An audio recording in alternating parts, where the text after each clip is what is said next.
Po ba ang pagkakaintindi ninyo sa assertive transparency or measured transparency, Mr. President? Assertive transparency ay ibig sabihin, isa sa publiko lahat ng mga importanteng engagement sa pagitan ng ating bansa at iba pang mga bansa, lalo na sa loob ng ating teritoryo. At particular dito sa ating dynamic sa gobyerno ng China, ibig sabihin ay hindi magiging mahiyain. Ginawa niya, kailangan po bang gumamit pa siya ng mga cartoon caricatures para ipakita niya ang Pangulo ng China sa isang negative at isang nakakahiyang mga pamamaraan? Ang problema po ay hindi kay Commodore Tariela. Ang problema talaga ay sa kondukta ng Chinese government. Sumasakit ang loob nila dahil ayon sa kanila masyado naman silang kontrabida. I'm sorry, in this particular case, sila talaga. Nung nakaraang linggo po, Mr. President, ako po ay inimbitahan ng bagong ambassador ng China doon po sa kanilang embassy na parang residente rin dito sa Makati. Ako naman po ay nagpaunlak sapagkat ipinadala po nila yung invitation sa akin. Isa po sa napag-usapan namin, Mr. President, kung paano po natin talaga magawa ng paraan na mawala po yung pag-iiringan, pag-aawayan at sana ay ma-stabilize po natin, ma-de-escalate po yung nangyayari po sa ngayon sa pagitan ng ating dalawang bansa. Ang sabi ko po sa kanya, Mr. President, ganun din po ang pakay ng aming bansa. Sino naman kako ang papayag naman na sa araw-araw kako na ginawa ng Diyos sa atin ay puro na lang kaguluhan ang nakikita. Hindi magiging pabor sa atin at sa ating mamamayan. Ang sabi po niya sa akin, Mr. President, na ito po ay gusto ko rin ibahagi sa ating Honorable Risa Ontiveros, Senator Ontiveros, ay yung kanilang kagustuhan talaga maisantabi natin, yung dispute ngayon. Ang sabi ko sa kanya, bakit kasi nakikita natin yung mga barko ninyo, kung minsan binubomba ninyo ng tubig yung mga ilang mangingisda namin o kaya yung nagre-resupply ng aming provision sa Ayungin Shoal, hindi ba natin may iwasan yun? Sabi ko gano'n sa kanya. Alam mo, sabi niya, Mr. President, nung panahon ng dating Pangulo, ginawa na natin yun. We have a relative peace nung panahon na yun. Ang problema sa ngayon ay, maski ikaw, makikita mo naman, binanggit niya po yung nangyari sa ginawa yata ng spokesperson ng Coast Guard. At ng Task Force West Philippine Sea. So yun po, na mabuting Ginoo. sana naman ay pakaiwasan din natin yung gano'n sapagkat kung negative naman yung nakikita rin namin, hindi na naman po pwedeng hindi naman kami sumagot sapagkat ang ginawa naman nila ay they depicted our president in a very negative manner. Tatlong cartoons yun na siyempre Pangulo namin yun, hindi naman pwedeng hindi namin sansalain o sabihin man lang sa inyong pamahalaan, huwag naman ganito. Siguro, ang itatanong ko po sa inyo, Your Honor, si Ginoong Tariela po ba ang ating opisyal na tagapagsalita kung pag-uusapan ay ang relasyon ng ating bansa sa ibang mga bansa, particular na yung China? Salamat, Mr. President, at sa mabuting Ginoo mula sa Pampanga at Tarlac. Sa pagkakaalam ko po, Mr. President, si Commodore Tariela ay spokesperson ng Task Force West Philippine Sea na binuo po batay sa polisiya ng buong gobyerno natin ng whole of government approach sa ganitong kahalagang usapin ng foreign policy. At dala po niya yung updated na dokumentasyon ng ating mga kung may positibo at unfortunately mas maraming negatibong mga engagements ng gobyerno ng China sa ating karagatan, lalo na yung paghaharas po sa mga barko at mga ibang vessels ng Philippine Navy at Philippine Coast Guard, yung pagkait po sa ating mga mangingisda ng access sa kanilang kabuhayan sa traditional na fishing grounds natin, yung pag-i-interest din po nila sa ating mga gas and oil reserves sa ilalim ng ating karagatan. At sa lahat po so far ng nasaksihan ko pong mga pananalita ni Commodore Tariela, batid ko po ang kanilang taguyod talaga sa pambansang interes ng ating bansa. Partikular dun sa incident na tinanong ng good gentleman mula sa Pampanga at Tarlac, nagsasalita si Commodore Tariela sa isang forum, sa isa sa mga kolehiyo sa ating mga pamantasan, at ipinakita niya kung paano kumikilos ang gobyerno ng China led by the Chinese Communist Party at kanilang kasalukuyang presidente. Kung pagpapakita lamang po ng visuals para gawing mas dramatic o graphic para sa mga estudyante, aba po, matagal na pong nanguna ang gobyerno ng China sa ating bansa at sa ating gobyerno, pati po sa iba't ibang mga opisyal ng ating gobyerno. For at least 1 decade, Mr. President, ang mga opisyal na pahayagan ng gobyerno ng China ay nagpapakita ng mga visuals din, and overwhelmingly, derogatory po ang kanilang mga ipinapakita.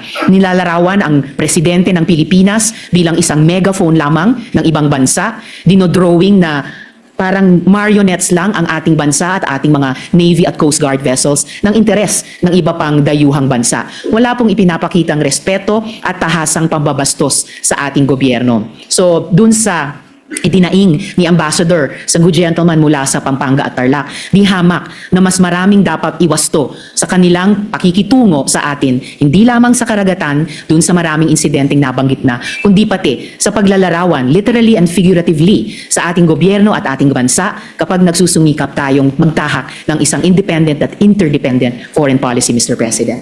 Salamat po sa inyong kasagutan, Mr. President. Alam ko po na si Jay Tariela ay siyang tagapanguna ng Transparency Initiative sa ilalim po ng National Security Council ng ating bansa. Ang Transparency Initiative po, Mr. President, ay tinatawag na assertive transparency or measured transparency. Ano po ba ang pagkakaintindi ninyo sa assertive transparency or measured transparency, Mr. President?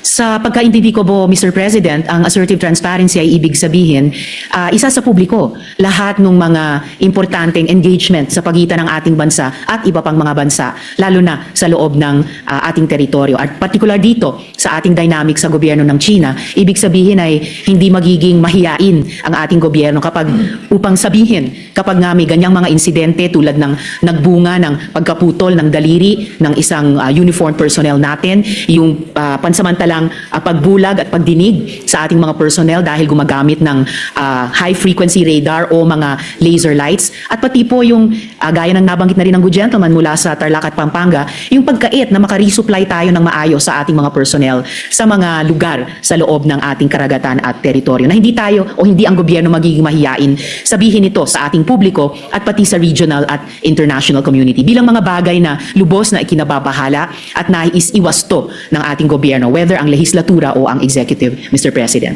Ang inyo pong binanggit, Mr. President, ay napapaloob dun sa definition ng assertive transparency. Ngunit kung inyo pong isasaalang-alang, Mr. President, yung assertive transparency, ito po yung merong strategic objective na sa bawat balita na ating isa sa publiko o ipapaalam sa ating mga kababayan, ay kinakailangan meron tayong kaparaanan para sa ganun ay matiyak natin na ang ating paglalahad o pagbibigay ng impormasyon sa publiko ay hindi magiging cause ng panic o kaya ay maaaring ma-misinterpret ng publiko. Ibig sabihin, meron pong kaakibat na responsibilidad na maiwasan natin ang hindi pagkakaunawaan. Kasi pag nagkaroon po ng misinterpretation, lalo pong lalala ang isang maliit na problema.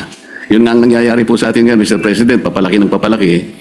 Siguro kung pakakaiwasan pa natin yung mga bagay-bagay, lalong-lalo na sa pagsasalita ni spokesperson Tariela, imbes na po siguro papaliit ang ating problema, baka lalong lumalaki. May kasabihan po kasi tayo, Mr. President, na ang pagkakamali ay hindi may tutuwid ng isa pang pagkakamali. Maaring sabihin natin, may mali ang China. Ngunit, kung halimbawa sa kanyang paghahayag ng mga bagay-bagay na maaring malaman ng publiko tungkol sa mga inakala nating pagkakamali o ginagawa nilang mali sa West Philippine Sea, siguro yun ay paalam natin sa paraan na hindi tayo makakagawa siguro ng lalo pang mas malaking pagkakamali na katulad po ng ginawa niya.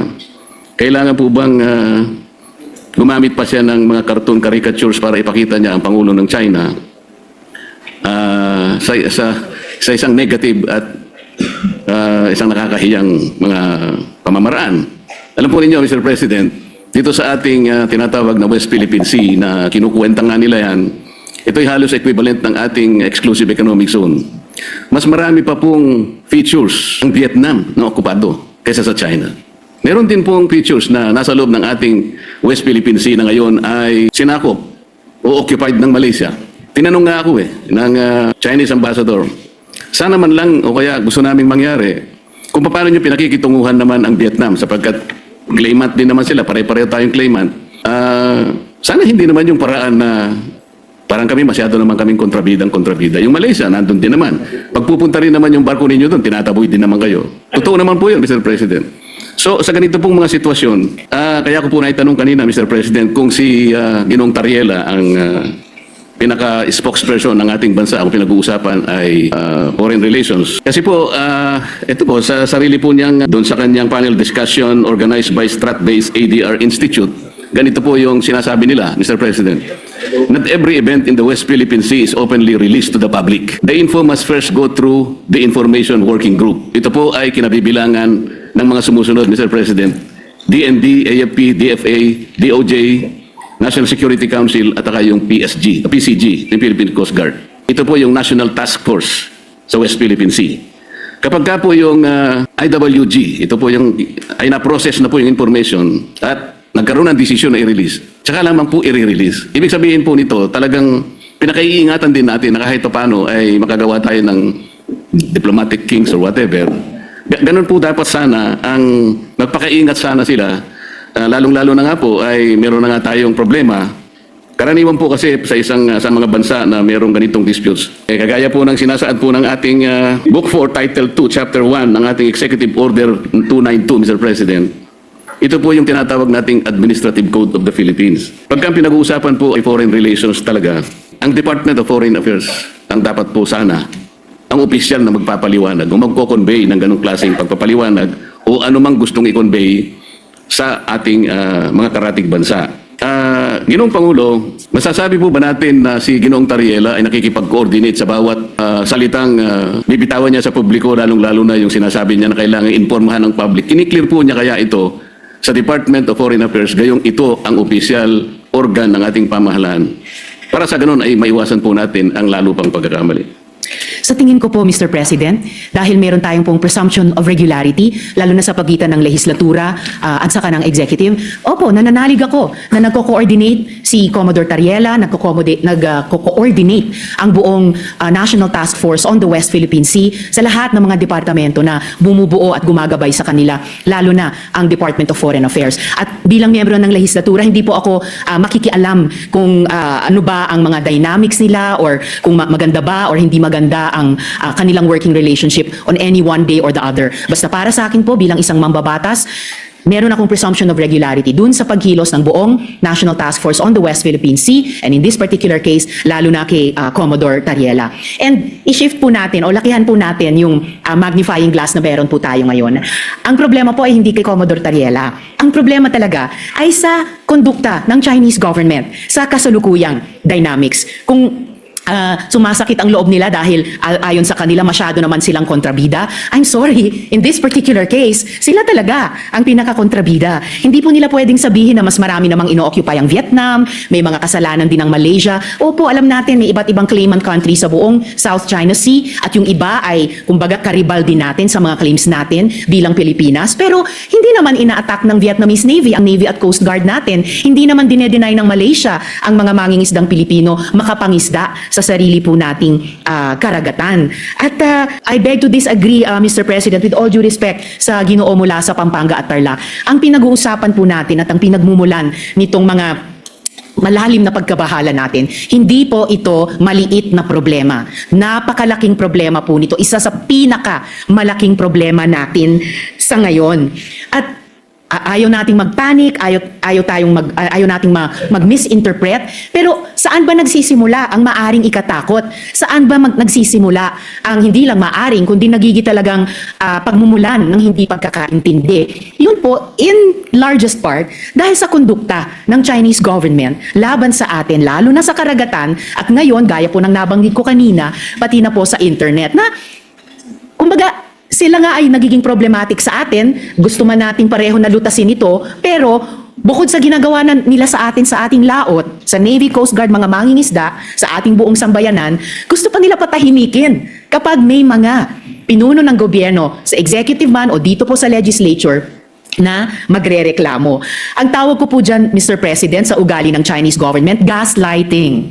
Sila na nga ang gumagawa ng mali, mamasamain pa nila kapag pinuna ng ating panig, ng ating gobyerno, tayo pa ang may kasalanan at sila pa ngayon ang biktima. Classic gaslighting behavior po yun. Napaka-negative na psychology yan kung sa individual na tao po or kung sa interpersonal na mga relasyon. And dapat huwag gagawin yan, huwag gagamitin yung ganyang cheap tactic nila. Lalo na po sa foreign relations, lalo na kung totoong gusto nilang lutasin natin ng maayos ang hindi maliit kundi napakalaking problema nito, Mr. President.